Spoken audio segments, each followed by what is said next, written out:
जय हिंद मेरे प्यारे साथियों, आशा करता हूँ आपसे बहुत बढ़िया होंगे। तो NISC एग्जीक्यूटिव असिस्टेंट वाली जो सीरीज चल रही थी हमारी, उसमें यूनिट 3 का ये पार्ट 17 है। तो चलो शुरू करते हैं। ये क्वेश्चन नंबर, अच्छा ये हो गई, 100वां क्वेश्चन शायद रह गया था पिछली वीडियो में। तो ये कह रहा है what is the thermal inertia. अच्छा, ये डे लेंथ वाला फॉर्मूला लिखवा दिया था क्या?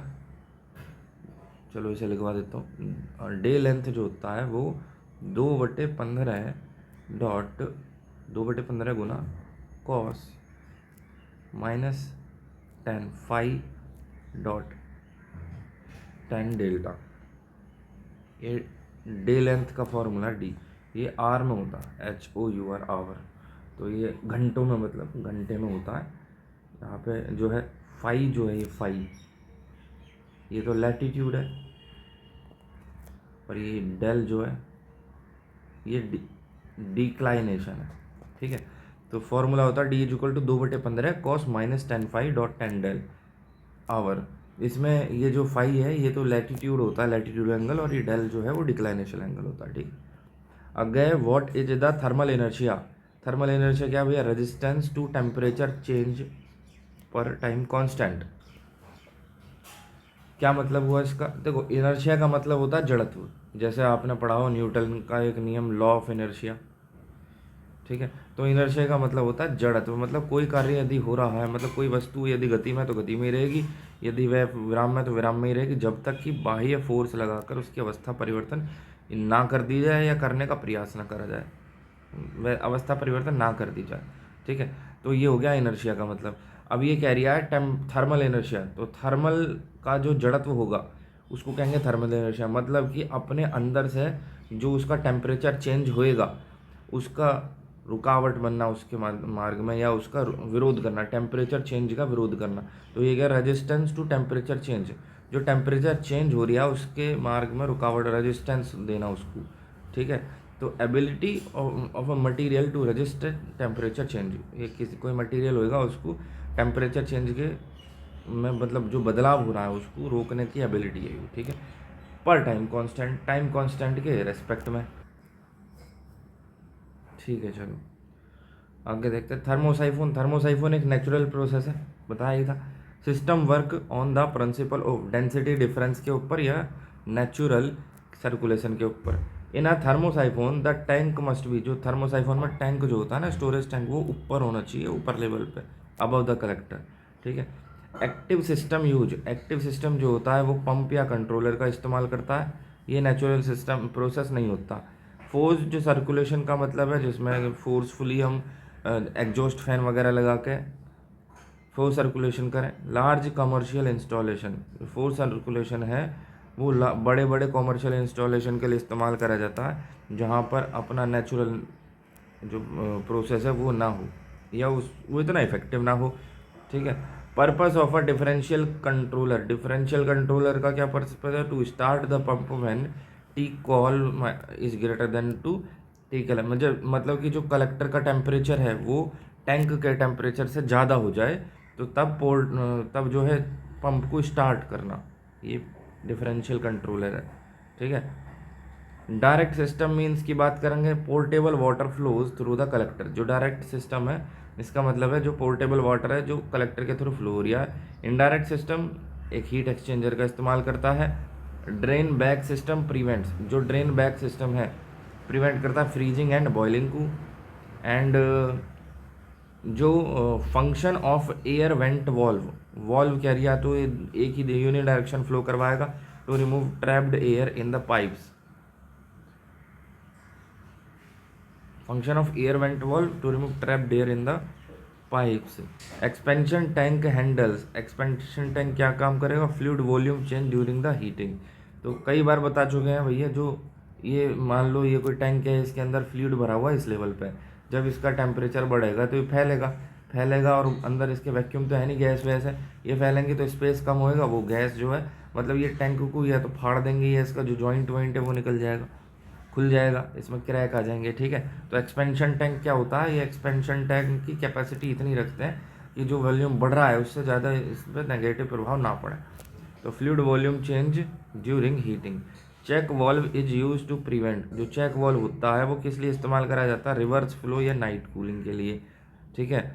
आगे देखो, what is the solar fraction, solar fraction क्या होता है, present of load met by solar, solar fraction मतलब कि जो लोड है हमारे पास प्रेजेंट वो जब सोलर से मेट करता है। Pay back period for a solar water heater in India usually 3 से 5 साल होता है। Most common application for flat plate collector domestic hot water, use of FPC in industry, pre heating boiler feed water, जो pre heating boiler है feed water. Solar still is use for water distillation purification. Solar pond is एक large scale salt gradient solar collector, solar pond है भैया, solar collector एक large scale का solar collector. FPC flat plate collector versus evacuated tube collector which is cheaper है, तो भैया FPC जो है फ्लैट प्लेट कलेक्टर है वही चीपर है। FPC versus ETS which is more durable, तो एफपीसी मेटेलिक जो है वो मोर ड्यूरेबल है। FPC which work better in cloudy weather, तो ईटीसी करेगा क्लाउडी में, क्योंकि इसमें कंडक्शन और कन्वेक्शन लॉस होते ही ना, thermal losses. Primary maintenance task for the FPC, FPC क्या है भैया, क्लीनिंग द ग्लास, इसका प्राइमरी मेंटेनेंस टास्क है। What is the sacrificial anode, magnesium rod to prevent tank corrosion, जो सैक्रिफिशियल एनोड है वो क्या काम करती है, ये एक मैग्नीशियम रॉड होती है टैंक के कोरोजन को, मतलब टैंक पे जो जंग वंग लग जाए उसको रोकने के लिए। Ideal pH value of working fluid in FPC वो न्यूट्रल होती है, लगभग 7 से 8 के बीच में। Cold start means starting the system from ambient temperature. Energy पे बैक टाइम 3 से 5 साल होता है, लगभग 6 महीने से 1 साल।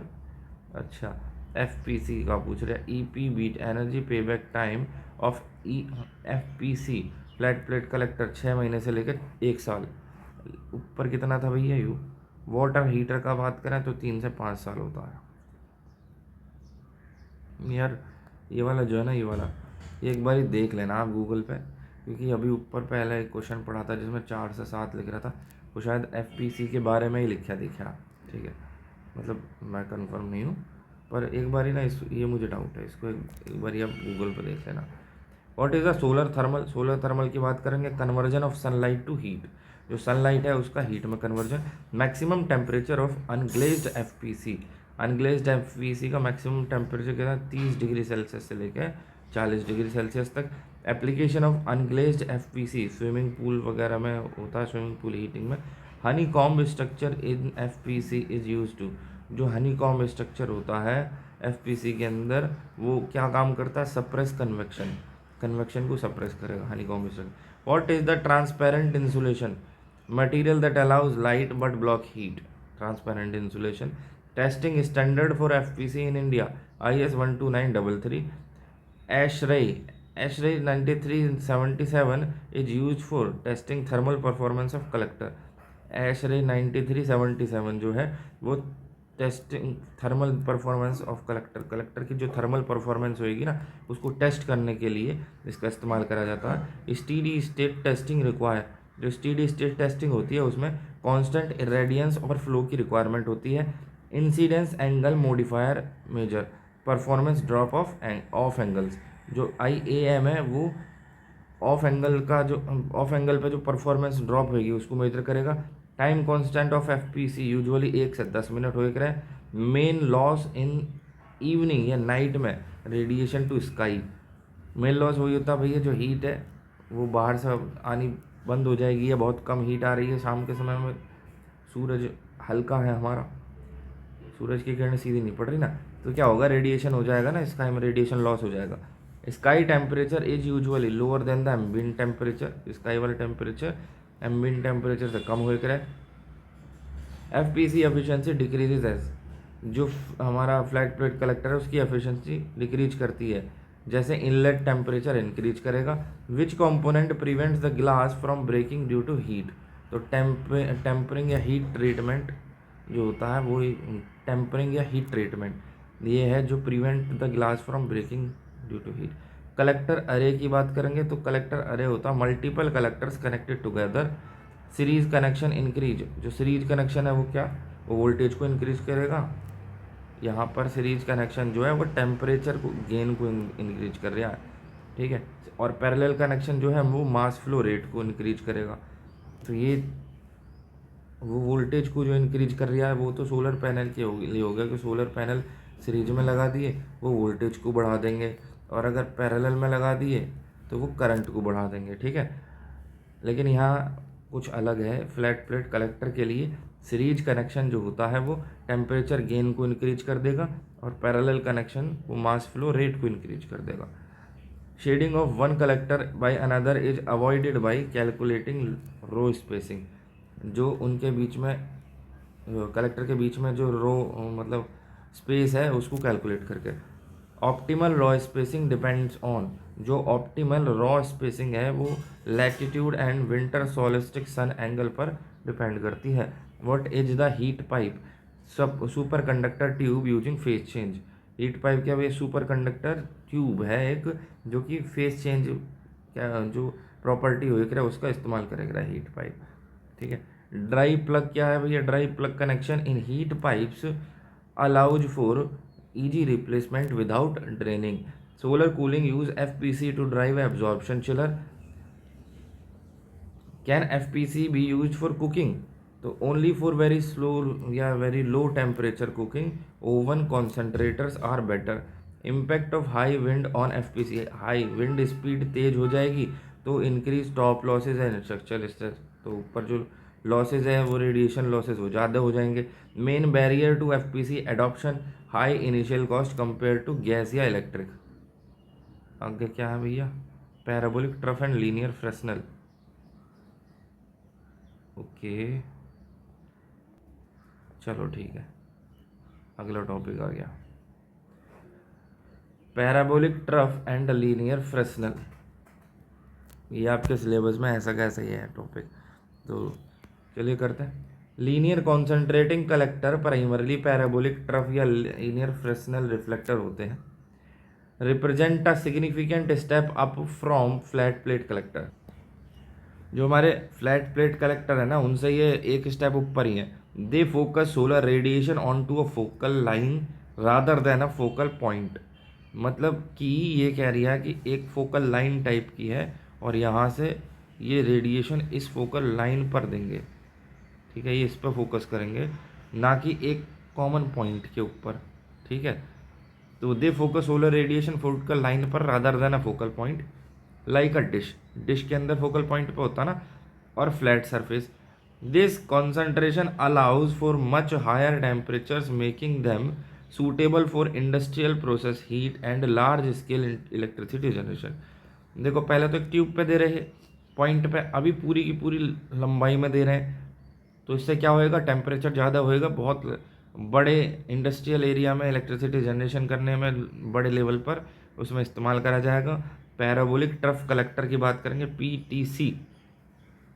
Parabolic trough consist of a linear parabolic shaped reflector that concentrate sunlight on to a receiver positioned along the focal line of the parabola. ठीक है, इसमें क्या है भैया, लीनियर पैराबोलिक शेप का रिफ्लेक्टर होएगा जो कि लाइट को कॉन्सेंट्रेट करेगा एक रिसीवर ट्यूब के ऊपर। वो रिसीवर ट्यूब जो है फोकल लाइन के अलोंग जो है पोजीशन होएगी of the parabola. Core components की बात करें भैया तो reflector, mirror, receiver tube, heat collector element और ट्रैकिंग सिस्टम और सपोर्ट स्ट्रक्चर। जो कोर कंपोनेंट है इसके रिफ्लेक्टर होएगा जो कि मिरर हो गया एक तरह से, जो इस पर वो आ रहा है रेडिएशन आ रहा है उसको फोकस करेगा रिफ्लेक्ट करके। Highly reflected surface usually silver glass होता है और पॉलिश्ड एल्यूमिनियम होता है, formally into a parabolic shape. Receiver tube की बात करें तो high heat collect element HCE, ये होती है रिसीवर ट्यूब। रिसीवर ट्यूब यही तो है जिस जो हीट को कलेक्ट करेगी, मतलब जो रिसीव को हीट को रिसीव करेगी। एक मेटल ट्यूब है, यूजुअली स्टेनलेस स्टील की है, coated with a selective surface housed inside an evacuated glass envelope to minimize convective heat loss. Tracking system की बात करें, एक single axis tracking mechanism usually north south और east west that rotate the trough to follow the sun path throughout the day. Tracking system मतलब कि सन के path को follow करेगा, ट्रैक करेगा। सपोर्ट स्ट्रक्चर, वो स्ट्रक्चर जिस पर ये रखा जाएगा। रिजिड फ्रेम होता है design to maintain the parabolic geometry against wind loads.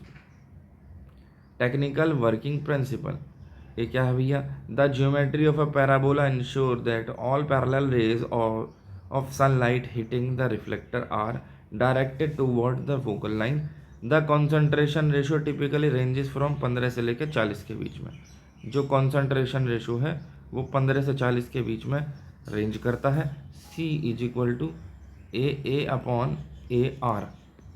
यहाँ ए क्या है? ये अपर्चर एरिया है और ए आर रिसीवर एरिया है। तो aperture area to the receiver area, ये हमारा कॉन्सेंट्रेशन रेशो हो जाएगा है। Thermodynamics and fluid flow, the working fluid typically synthetic oil या मोल्टन साल्ट होता है। Flows through the receiver tube, ये ही रिसीवर ट्यूब में से फ्लो होएगा और रिसीवर ट्यूब ही रिसीव कर रही है रेडिएशन को, थर्मल रेडिएशन को।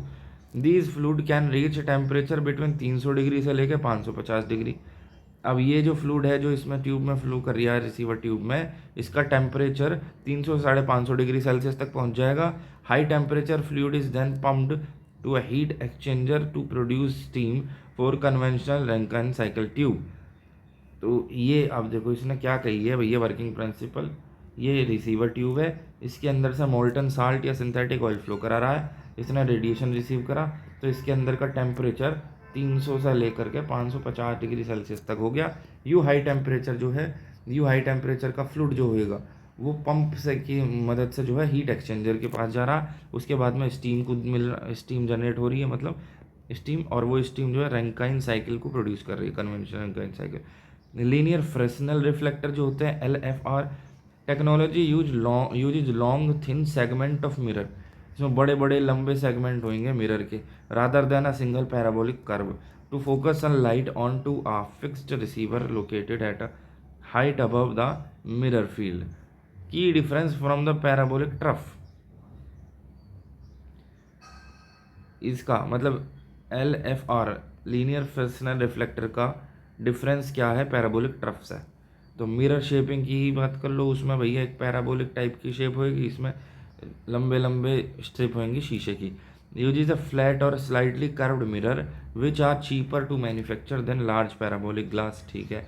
फिक्स्ड रिसीवर हो गया, the receiver tube does not move only the mirror rotates to track the sun, this simplify the plumbing and reducing the risk of leak in flexible joints, ठीक है। Land efficiency, mirrors can be packed more tightly together through through नहीं है दो दे suffer from shading and blocking at certain sun angle, मतलब कि वो अच्छे से जो है पैक हो जाए टाइट लिया एक साथ। यहाँ देखें भैया टेक्निकल कंपैरिजन पैराबोलिक ट्रफ और अपना लीनियर फ्रेस्नल। तो कंसंट्रेशन रेशो जो होता है पैराबोलिक ट्रफ का हाई होता है 15 से 20, लीनियर फ्रेस्नल का 10 से 30 होता है, कम होता है। तो इसका हो गया 15 से 40, उसका 10 से 30। मैक्सिमम टेम्परेचर पैराबोलिक ट्रफ में 550 डिग्री सेल्सियस, उसमें 400 डिग्री सेल्सियस। रिसीवर की बात करें तो move with the collector, collector के साथ मूव करता है पैराबोलिक ट्रफ, इसके अंदर ये फिक्स होता है, इसमें जो शीशे होते हैं ना वो मूव करते हैं, इसकी जो ट्यूब है वो फिक्स हो कर है। ऑप्टिकल एफिशिएंसी पैराबोलिक की हाई हो कर है, उसकी लीनियर फ्रेस्नेल की लो होएगी due to cosine loss. Cost की बात करेंगे तो जो पैराबोलिक है उसकी हायर कॉस्ट है, उसकी लोअर कॉस्ट है। विंड रेजिस्टेंस मोर वनरेबल लार्ज सरफेस, उसमें बेटर हो कर है, लो प्रोफाइल मिरर। आगे देखते हैं एफिशिएंसी एनालिसिस, ये क्या है भैया एफिशिएंसी एनालिसिस? कौन सी एफिशिएंसी एनालिसिस हो रही है? The efficiency of a linear concentrator is heavily dependent on a optical efficiency, optical efficiency tau dot alpha and the thermal loss, बिल्कुल सही बात है। थर्मल लॉस मतलब कि एफिशिएंसी का फॉर्मूला होकर आउटपुट अपॉन इनपुट, तो जितनी हमने इनपुट दी उतनी है हमें आउटपुट मिली या नहीं मिली, कितनी आउटपुट मिली वो उससे संबंधित है। अब हम इसको ऐसा भी लिख सकें आउटपुट अपॉन जितनी आउटपुट मिल रही है, यदि हम उसमें लॉस जोड़ दें में, ये भी एफिशिएंसी का फॉर्मूला बन जाएगा। या हम इसे ऐसे भी लिख सकें कि इनपुट में से यदि लॉस घटा दें में अपॉन इनपुट, यू भी एफिशिएंसी का फॉर्मूला, ठीक है।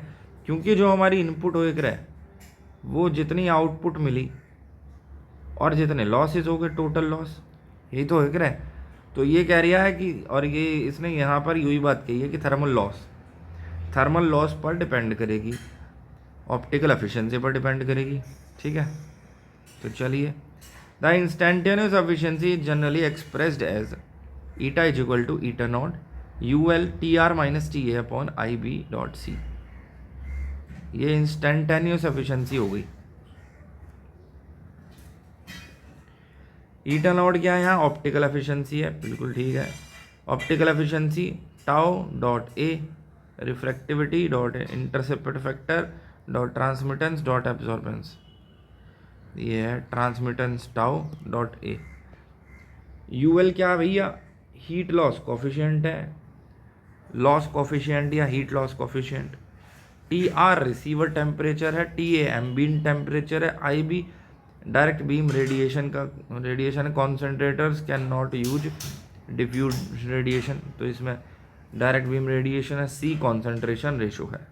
ठीक है, कॉन्सेंट्रेशन रेशो का फॉर्मूला क्या था भैया? ये था जो एरिया है हमारा अपर्चर और जो एरिया है हमारा रिसीवर, ये उल्टा था, receiver area upon aperture area, aperture area upon receiver area था। रुको, हमें अपने ऊपर अभी पढ़ा है, देख लेते हैं, 1 मिनट की बात है। ये रहा aperture area upon receiver area. ठीक है, ये कॉन्सेंट्रेशन रेशो का फॉर्मूला, ये लगभग 15 से 40 के बीच में होता है।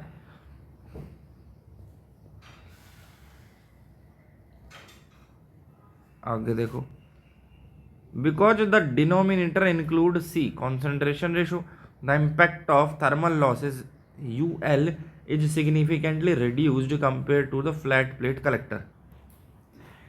This is why concentrators maintain high efficiency even at very high operating temperature। क्योंकि इस पे जो हीट लॉस होता है वो बहुत कम होता है सिग्निफिकेंटली। क्योंकि इसमें जो ये है कॉन्सेंट्रेटर वो डिनोमिनेटर में है, तो हीट लॉस का इतना बहुत ज़्यादा प्रभाव नहीं पड़ता फ्लैट प्लेट कलेक्टर की तुलना में। ठीक है, इसी वजह से जो कॉन्सेंट्रेटर जो होता है उसमें मेन हाई एफिशिएंसी मेंटेन करते हैं even at very high temperature, very high operating temperature पर। एप्लीकेशन इन इंडिया, भारत में क्या है इसका उपयोग? Solar thermal power plant, industrial process heat और सोलर कूलिंग, इन तीनों ही चीज़ों में इनका कॉन्सेंट्रेटर का इस्तेमाल करा जाएगा। Solar thermal power plants part of the national solar mission with large scale plant in Rajasthan and Gujarat using parabolic trough technology. Industrial process heat का मैं है use in dairy, textile, chemical industry for steam generation, लगभग 100 से 250 degree Celsius temperature. Solar cooling में driving absorption chiller for large scale air conditioning in commercial building. Numerical problem है भैया, analysis of parabolic trough. देखो question क्या रिया, एक parabolic trough collector है, हैज एपर्चर विड्थ है 5.8 मीटर एंड लेंथ है 20 metre. The receiver tube has outer diameter 70 mm है। On a clear day the incident beam radiation I B की value 850 है। ठीक है, इसमें बीम ही आता है, डिफ्यूज नहीं आता। द ऑप्टिकल एफिशिएंसी जो है ईटा नॉट 76% है and the heat loss from the receiver is estimated at 450 what पर मीटर ऑफ द लेंथ। क्या कह रही है भैया? कैलकुलेट करो जियोमेट्रिक कॉन्सेंट्रेशन रेडिएशन सी की value, total solar power intercepted by the collector, useful heat gain Q you of the system and instantaneous efficiency. ये सभी चीज़ें जो है आप ढूंढ के दिखाओ। यूजफुल, अबे कितना बड़ा इसका सॉल्यूशन है भैया, यहाँ तक एक पेज तो इस सॉल्यूशन ने खा लिया। ठीक है, तो चलो फॉर्मूला क्या पढ़ा था? ईटा naught U L T R minus T A upon I dot A. यहाँ ईटा नॉट यहाँ माइनस था और ये आई डॉट ए नहीं, ये I dot C concentration ratio, हाँ आई बी डॉट सी था। ठीक है, ये फॉर्मूला था eta is equal to eta naught minus U L T R minus T A upon I B dot C. अब देखो आगे क्या कह रहा है, calculation of geometric concentration ratio C. Concentration ratio जो होता है सी, वो क्या है भैया? कॉन्सेंट्रेशन रेशो के अंदर फॉर्मूला होता है aperture area to receiver area, ये होता है। तो अपर्चर एरिया क्या होएगा भैया, एरिया क्या होता है, लंबाई गुणा चौड़ाई। अपर्चर एरिया मतलब कि जो टोटल एरिया है, तो अपर्चर एरिया अपन रिसीवर एरिया। अपर्चर एरिया कितना भैया, डब्ल्यू गुणा एल, कितने कितना दे रखा है इसमें, ये क्या रिया है पीटी। अपर्चर विड्थ की वैल्यू, एरिया क्या होता है, लंबाई गुणा चौड़ाई होती है ना, लंबाई गुणा चौड़ाई। तो अपर्चर विड्थ तो दे रखी है 5.8 और लेंथ दे रखी है 20 मीटर। लो भैया, तो ये डब्ल्यू गुणा एल 5.8 गुणा 20, ये 116 मीटर स्क्वायर निकाल लिया। अब रिसीवर एरिया निकालो। रिसीवर एरिया क्या है भैया, pi dot D dot dot L. तो पाई गुणा D, D naught internal diameter होएगा ये रहा आउटर डायमीटर। डी नॉट मतलब डी ओ मतलब आउटर, डी आई मतलब इनर। तो डी नॉट आउटर डायमीटर हो गया 70 mm, ठीक है। और गुणा एल, एल कितनी दे रखी है इसने, 20 मीटर दे रखी है। तो ये भैया एरिया निकाल लिया हमने रिसीवर का ये। तो कॉन्सेंट्रेशन रेशो क्या होता है, aperture area upon receiver area. तो इसने फॉर्मूले में रखी है दोनों वैल्यू और कॉन्सेंट्रेशन रेशो निकल गया, ज्योमेट्रिक कॉन्सेंट्रेशन रेशो। तो इसने ऐसे निकाल दिया, ठीक है। देखो अपर्चर एरिया का फॉर्मूला, इसको मैं हाईलाइट कर देता हूँ थोड़ा सा। कॉन्सेंट्रेशन रेशो होता है ए अपॉन ए आर, ये ठीक है। यहाँ अपर्चर एरिया जो होगा वो डब्ल्यू गुणा एल, लंबाई गुणा चौड़ाई, और receiver area pi D L, ये हो गया, ठीक है। आगे देखो भाई, technical note, high concentration ratios allow the collector to reach much higher temperature because the heat loss area is small compared to the energy harvesting area। concentration ratio जितना ज़्यादा होगा उतना ही ज़्यादा टेम्परेचर को अचीव कर पाएंगे। आगे कह रही है total solar power intercepted, P in, intercepted solar power कितनी है भैया, P is equal to I B dot aperture area. तो ये हो गया P in, intercepted power, I B जो बीम रेडिएशन दे रखा है 850, और अपर्चर एरिया 116 भी हमने निकाला है, ठीक है। तो ये इतने किलोवाट आ गई। आगे देखो useful heat gain, Q U जो होता है, the useful heat gain is the absorbed solar energy minus thermal losses. जो absorbed solar energy S minus thermal losses हो गया। कि किससे डिनोट कर रहे हो थर्मल लॉसेस को, इसने मुझे ईटा नॉट से डिनोट कर रखा है, और यूज़फुल जो है सोलर एनर्जी इसने पी इन से डिनोट कर रखी है। तो पी इन तो हमने अभी निकाला है भैया, ये रहा बीम रेडिएशन रेटिंग से। और जो ईटा नॉड हमें दे रखा है ऑलरेडी, ये क्या है, ऑप्टिकल एफिशिएंसी ईटा नॉड, ये क्या होता है, टाउ डॉट अल्फा होता है इसका फॉर्मूला। और ये दे रखी है ऑप्टिकल एफिशिएंसी हमें ऑलरेडी। तो सीधे सीधे पुट कर दो भाई एब्जॉर्बर पावर को, इसको भी हाईलाइट कर देता हूँ, ठीक है। अगला है total heat loss, Q loss, total कितने हीट लॉस हो रहा है। लॉस इज गिवन एज आ 450 वाट पर मीटर। तो 450 वो 1 मीटर के लिए लॉस है 450 वाट का। कितनी लंबाई है 20 मीटर, इसके लिए लॉस कितना हो जाएगा 9 किलोवाट का, ठीक है। तो 9 किलोवाट का लॉस हो गया।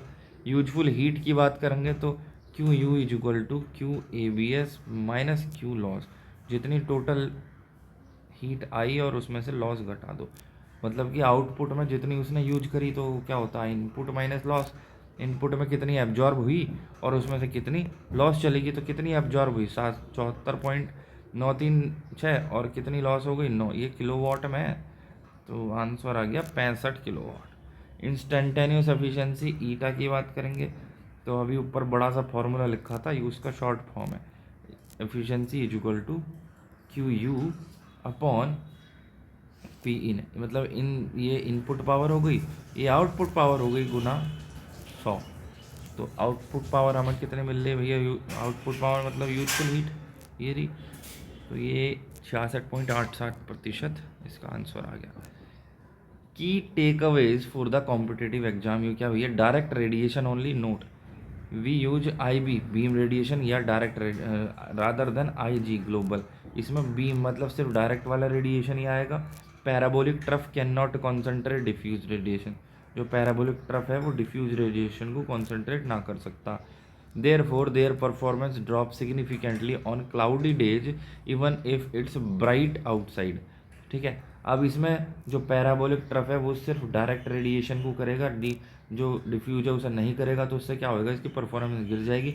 और जब क्लाउडी डे हैं जिसमें जब ज़्यादा रिफ्लेक्शन होता है तब तो और भी ज़्यादा गिर जाएगी, स्पेशली भले ही बाहर आउटसाइड में बहुत सारा उजाला हो। ठीक है, the intercept factor gamma, gamma ही तो हो गया, यू अल्फा बीटा गामा।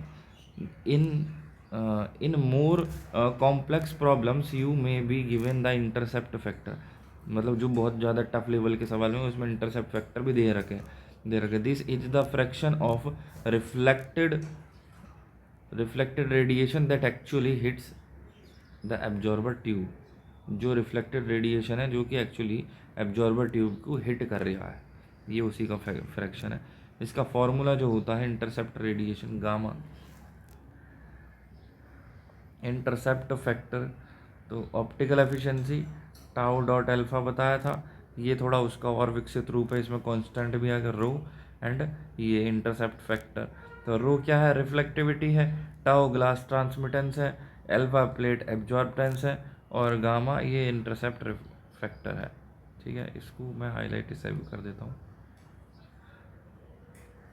चांदनी रात में गोली चला गया लेके दुनाली हाथ में, हाँ ये हो गया। ठीक है, आगे देखो भाई, कोसाइन लॉसेज, ये क्या हूँ मैं, for trough that do not track on two axis there is a cosine loss because the sun is not always perpendicular to the aperture, the effective aperture become W dot cos theta.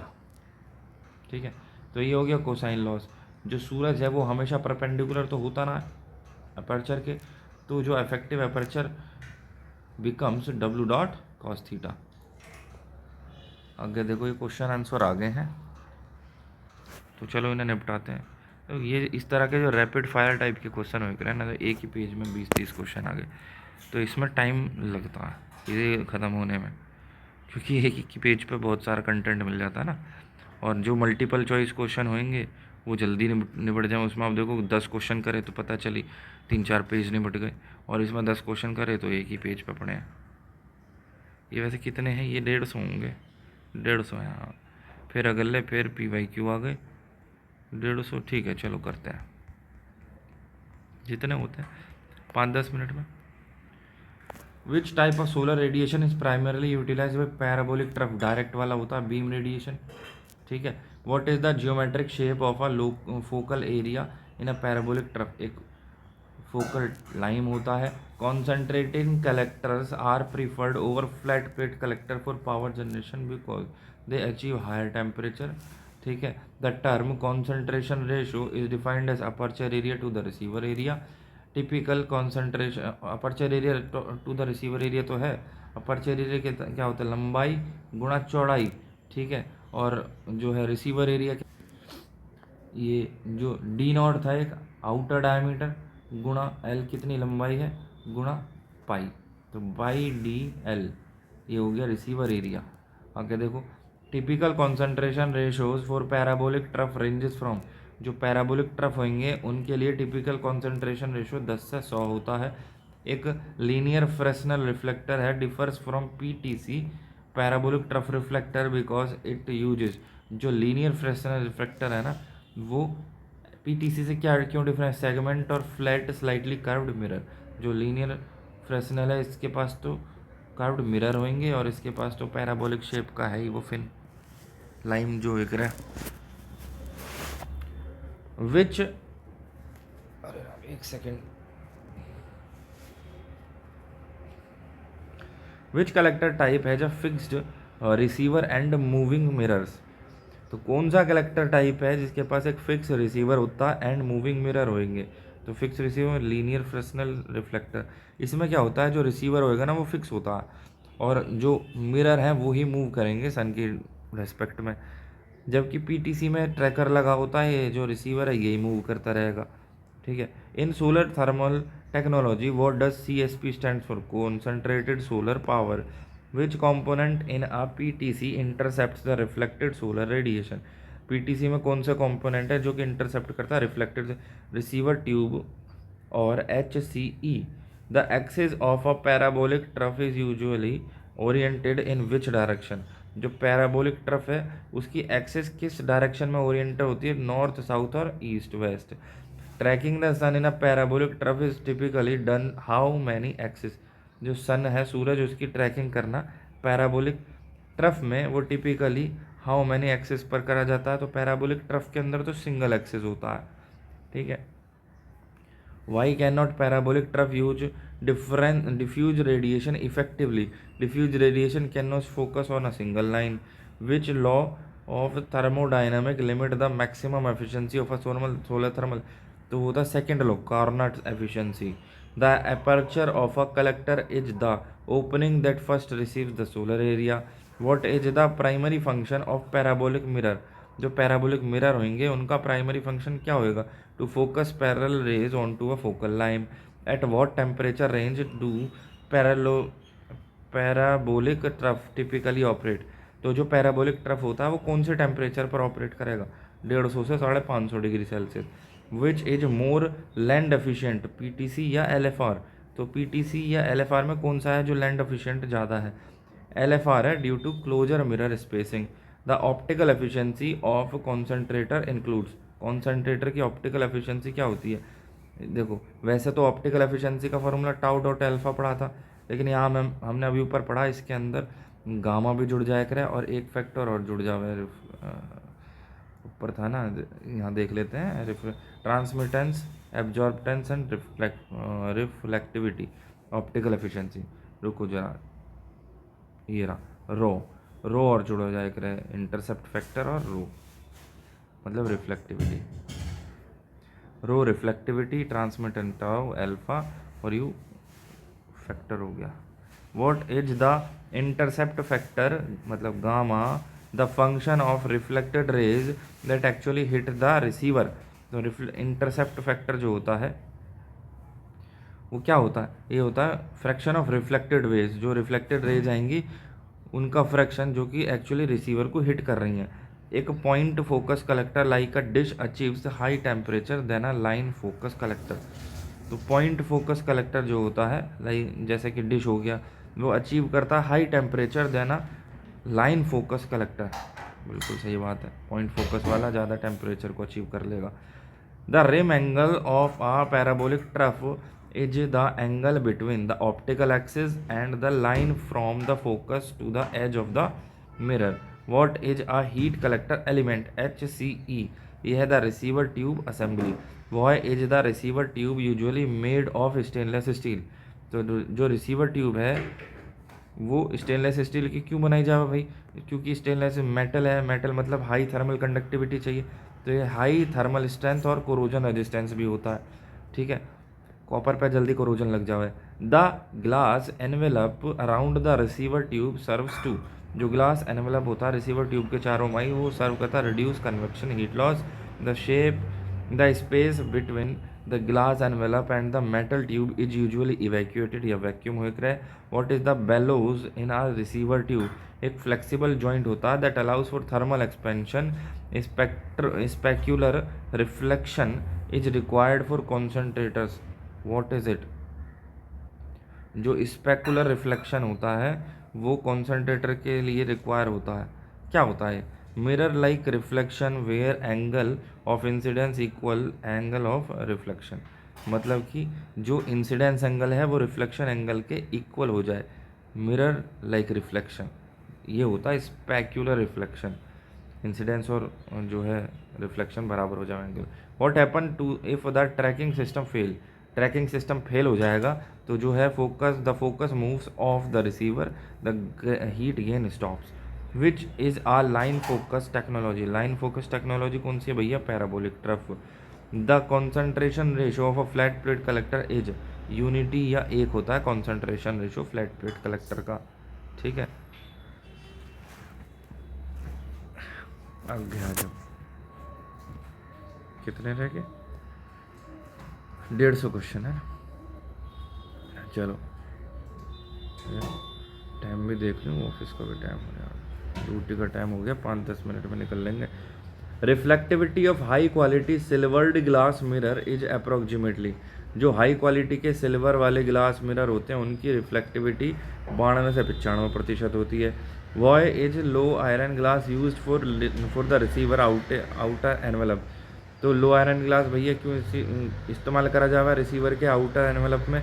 To maximize the solar transmittance, the selective coating on the receiver tube must have, जो selective coating है उसके पास high absorbtivity low emissivity होनी चाहिए।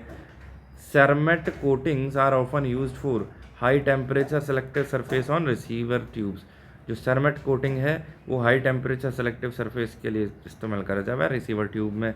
The metal to glass seal in NHCE must accommodate differential thermal expression, जो metal से glass seal जो होता है HCE के अंदर वो डिफरेंशियल थर्मल जो एक्सपेंशन है उसको एकोमोडेट करने वाला होना चाहिए। Which material is commonly used as a working fluid in PTC for electricity, तो पैराबोलिक ट्रफ कलेक्टर के अंदर सिंथेटिक ऑयल या molten salt. At what temperature does standard synthetic oil begin to degrade, लगभग 400 degree Celsius पर जो synthetic oil है standard वाला वो डिग्रेड करना स्टार्ट हो जाएगा। Getter material are used in vacuum tube to, देखो गेटर का जब रंग हो जाता है वाइट, मिल्की वाइट, तो इसका मतलब वैक्यूम खराब हो गया है, तो ये क्या करेगा getter? Absorb stray gas molecules and maintain the vacuum. What is the main advantage of using molten salt over oil? Higher operating temperature होता है मोल्टन साल्ट का और बेटर हीट स्टोरेज भी होता है। The support structure of a PTC must be design to withstand, जो parabolic trough collector है उसका सपोर्ट स्ट्रक्चर वो हाई विंड लोड्स के साथ, मतलब हवा तेज चले तो उसका जो सपोर्ट है वो टूटना ना चाहिए, ऐसा स्ट्रक्चर बनाओ। 50 तक कर लेता है। What is a pylon in a PTC field? The vertical support post for a trough modules. Pylon क्या है भैया PTC फील्ड में? ये वर्टिकल सपोर्ट है post for trough modules. The torque tube in a PTC is use to transmit rational force for tracking across the module. Reflectors are often made of silvered black surface glass because it protect the reflective layer from weather. What is the purpose of stiffening ribs in the mirror frame? Mirror frame के अंदर stiffening ribs का क्या purpose है? To maintain the precise parabolic shape, parabolic shape को precise बनाए रखना, ये होता है स्टिफनिंग रिब्स का primary purpose. Which fluid has the highest specific heat for storage, तो इस पानी होता है भैया जिसकी स्पेसिफिक हीट जो है ज़्यादा होती है।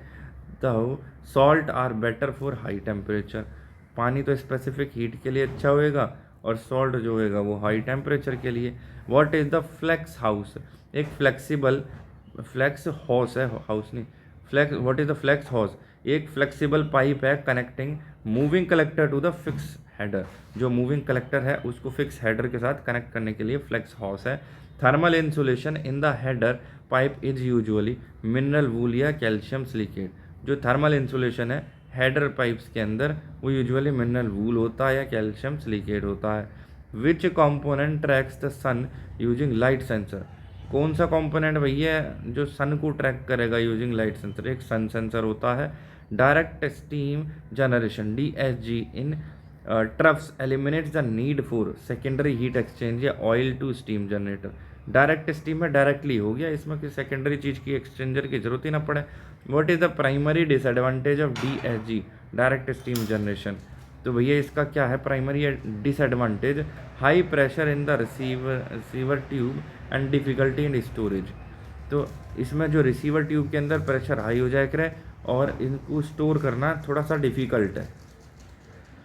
चलिए इससे आगे का अगली वीडियो में बताएंगे। जय हिंद, धन्यवाद।